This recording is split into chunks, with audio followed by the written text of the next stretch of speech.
Hello, greetings, my friends. This is Gilles. I wanted to come and address, pull out some cards with the DAKINI.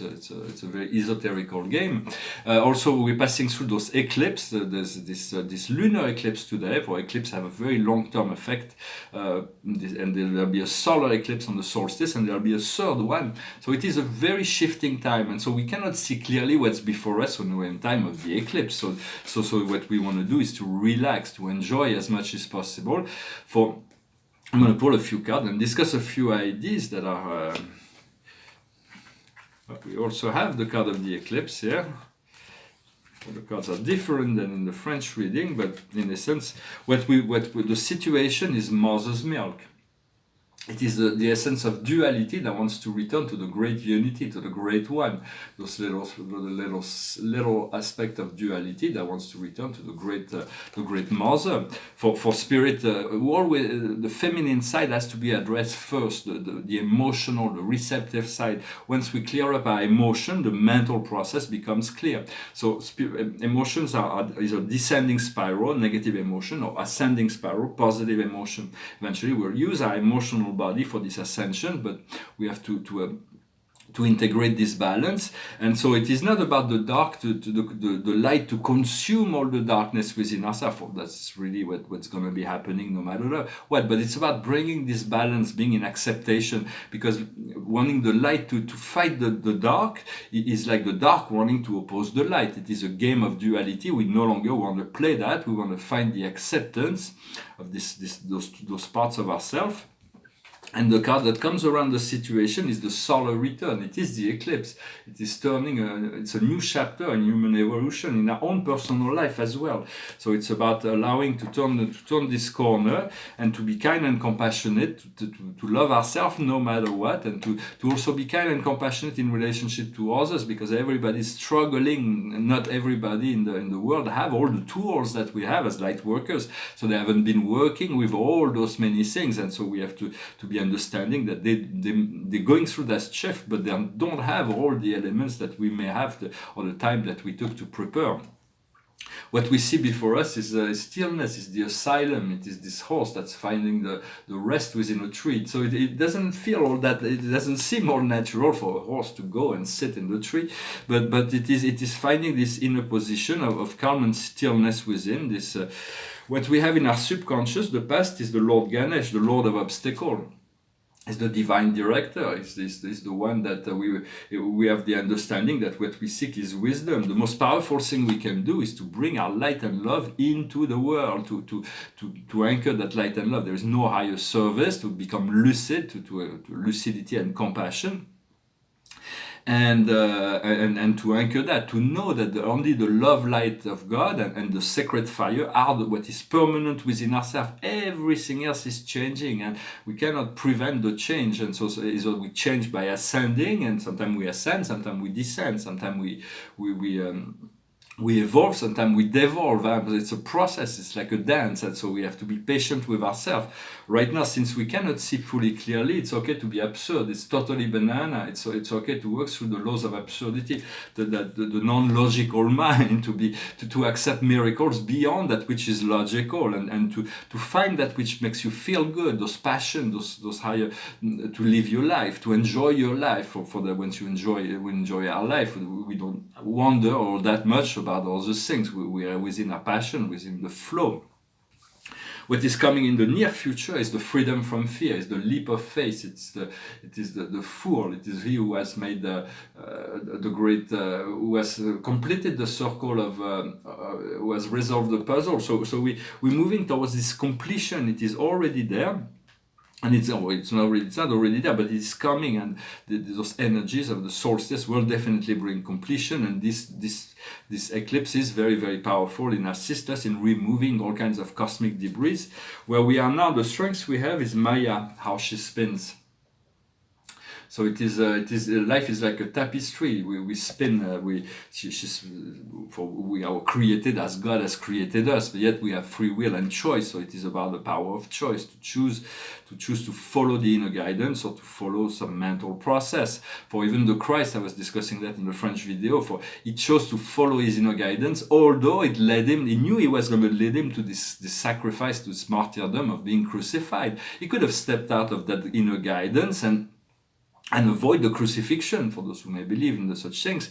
Yet and at the end he was like, Father, why did you forsake me? Because he was like very suffering on the cross. Yet God resurrected him and returned him to the throne of power and as a divine guide to all of humanity and the whole local universe as well.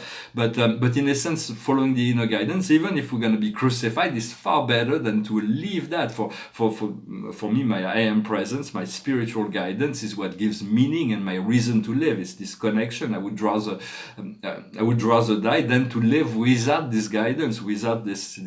Yet I do not think it is no longer the time, for it was a time of Pisces. Now we're moving into the era, the age of Aquarius, so there is no longer the time of martyrdom. It is just mental processes that sometimes, although sometimes we feel like we may have to, for it is a matter of faith, everybody has to make their own choice.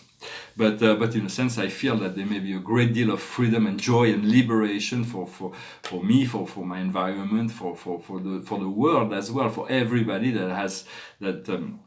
Many great surprises that will be coming so we have to stay positive and align into this to choose to make this choice of the highest good and the highest good of all. What comes to us from the outside world is amusement. It is romantic fun as well. That will be a great change, but it's a lot of fun. It's amusement. It's like play and to be light, to be like a child, to be sincere, to have this gratitude and enjoyment. Without having to have this burden of asceticism as well, because in the past the path of ascension went through asceticism. You have to go into the void, to eliminate all earthly desires in order to achieve ascension. But it's no longer that. This new ascension is about integrating all the pleasures of the world in a balanced way, to follow the inner guidance, to integrate all of those things, money, sex, all those things have to be integrated within the life of every light workers in order to achieve that self-mastery and this ascension. So it is not about renouncing, it is about integrating in an harmonious and loving way all those things. What we have in our inner emotion, our hopes and fear, is slay the ego. It's like all of those negative programmation, the criticism, the blame, the shame, all those things have to be let go. It's no longer empowered by the universe, and so the ego is like, sometimes it's sad. We have to let go also of many people, situation, beliefs, habits, all kinds of things that no longer are needed for our future to achieve this total joy and freedom. And so, for even if some people have to go, it's like different boats. We will go to everything will be replaced by new people, new situation, new habits, that will be far more refined and far more attuned to what we truly are.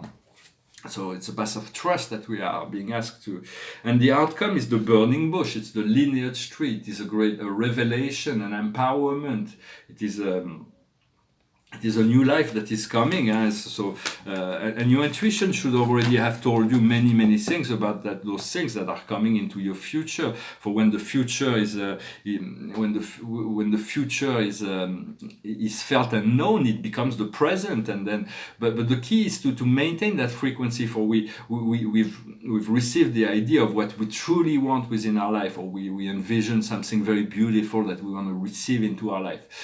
And so we pulse it out into the universe, and we said, thank you, we're ready to receive that. But then afterwards, it is not always that easy to maintain that frequency, because once eventually the frequency sometimes goes down, and so we have to learn to maintain that frequency. It is not an easy thing to do, but it's something we have to practice like a muscle that we're working with. For understanding life, God is an open book. Everything always has been there, and yet it remains an eternal mystery. God is a very discreet being. We will not reveal anything until it is on the need to know. It is when we're ready to receive something, And we have many incarnations that maybe even parallel that are happening now in other bodies. Yet this incarnation, this is really what is essential, is to learn the mastery principle of that incarnation. And why this life is so difficult is because we all had many life incarnation in many different on the earth, even time and space and condition. But we have chosen to find freedom in this incarnation. So we chose to bring about all the lessons from all our incarnation, not consciously necessarily, but in order to bring all of it into balance, and so we can find that freedom. So that's why it's a challenging incarnation, but it is the one. For the one is the one, and there is no. For it takes a little bit of mental discipline at first to do that, and then once we pass the portal, it will become something natural. We won't have to work at it so much, to work within ourselves to bring this this energy into harmony. For all is always changing. I've discussed that.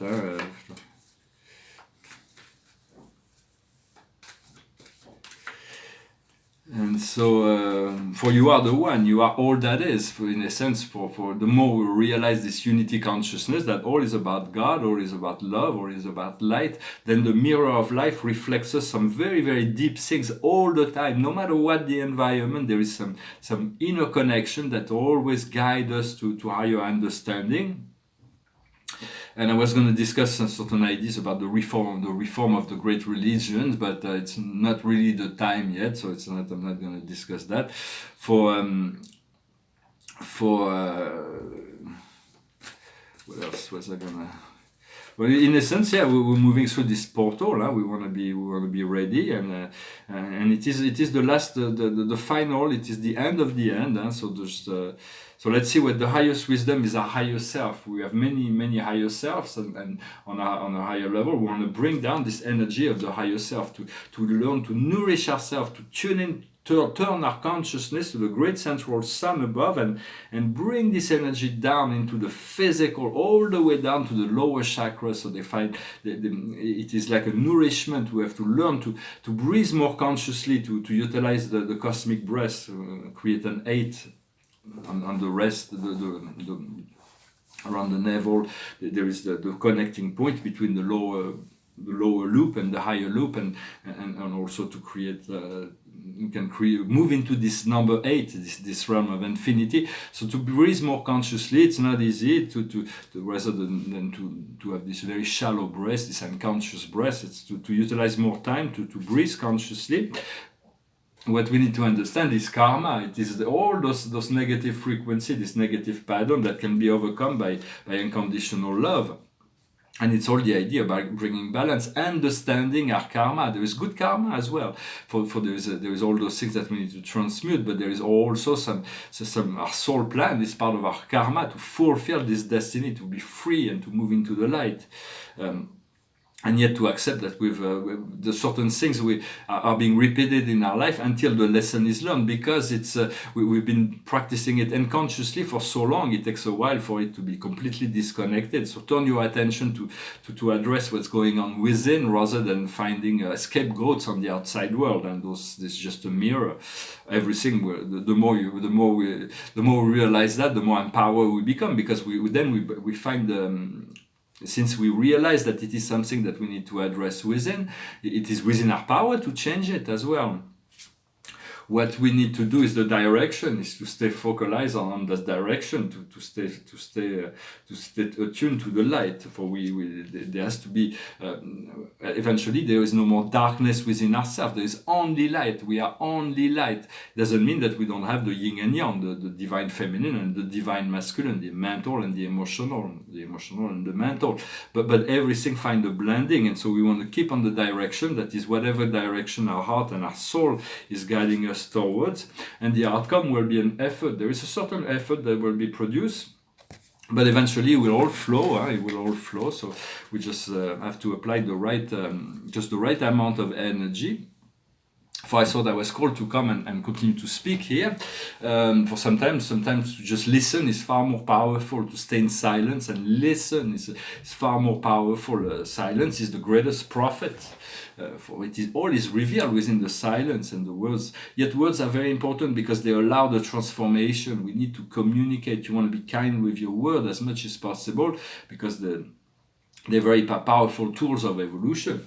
And so behind me is a symbol of the I am presence. It's like a sign of infinity, this being that's so much above. For the I am presence is an eternal being. It knows all, it experiences all, it's all the keys and codes. It's a great minister. It's a great mystery as well, but we wanna interact, to be one with it, and eventually to fuse and to become. So that because in a sense sometimes we feel like, well, does God within the God within, we have this fragment of God that's wholly dedicated to us, that's always there, and this say, well, God is being so spiritual, is completely detached from physical, from karmic experiences. No karma is God, but yet he's experiencing everything with us, and so he's fully aware of every detail within our life, and is far more aware, and is the one who reveals the meaning and the values within our life. And this is a scene. It's a painting that took me quite a while. It was finished in 2019. There's all kinds of symbols. The Eye of Horus. It says one with the symbol of Fortuna. It says paradise. There was a text behind it that disappeared. Symbol of Chiron here. The symbol of Zeus with the light that shines up. Somebody with his ego and soul on each shoulder. There is a cat. There is the three graces.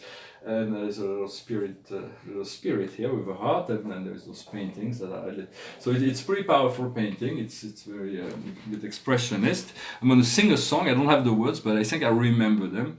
And I pull out one more card with the Archangel Tarot. It's a song that's very powerful in terms of meaning, philosophical meaning. It goes like this. Who knows what tomorrow brings? In a world few hearts survive. All I know is the way I feel. When it's real, I keep it alive. The road is long. There are mountains in our way, but we climb a step every day.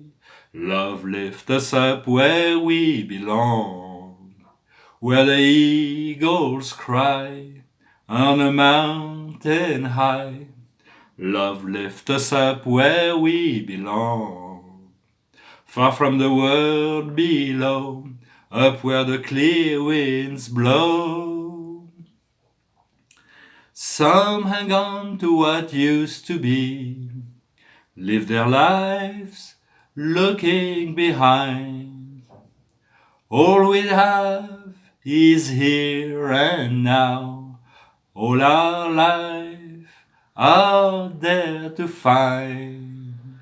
The road is long. There are mountains in our way, but we climb a step every day. Love lifts us up where we belong, where the eagles cry on a mountain high. Love lifts us up where we belong, far from the world we know, where the clear winds blow. Time goes by, no time to cry. Life's you and I, alive today. Love lifts us up where we belong, where the eagles cry on a mountain high. Love lifts us up where we belong, far from the world we know, up where the clear winds blow. Love lifts us up where we belong. A great song for some music from a movie, I think. then I think it was called An Officer and a Gentleman. That song, it was Joe Cooker and Jennifer something. I think it. So the card of the day is this Ace of Cup. Is the wonderful. We send Raphael, the Ace of Raphael. It's the we ask Raphael to come and intervene in our life, to assist, to become conscious within our consciousness, in order to assist us in this integration of this emotional process. It says a positive experience on the emotional plane. You will be fulfilled by a love, by a romantic relationship. Let yourself be guided by your intuition. So here we have the dolphins, and the dolphins are extremely, they always live in ecstatic reality. Their emotional body is really an example, that something we aspire to be as joyful as a dolphin. And so here it is an announcement of this great, wonderful, miraculous, fantastic relationship that is coming. And so we want to stand in gratitude and prepare ourselves as best as we can. I wish you a wonderful day, a wonderful eclipse time. Do not worry too much if you don't have the ins and outs of things right now. For when we pass through an eclipse, everything is been reconfigured. It is like within the void. It's like a reset of the computer, and there is the upgrade that will be coming afterwards. I thank you very much. Namaste.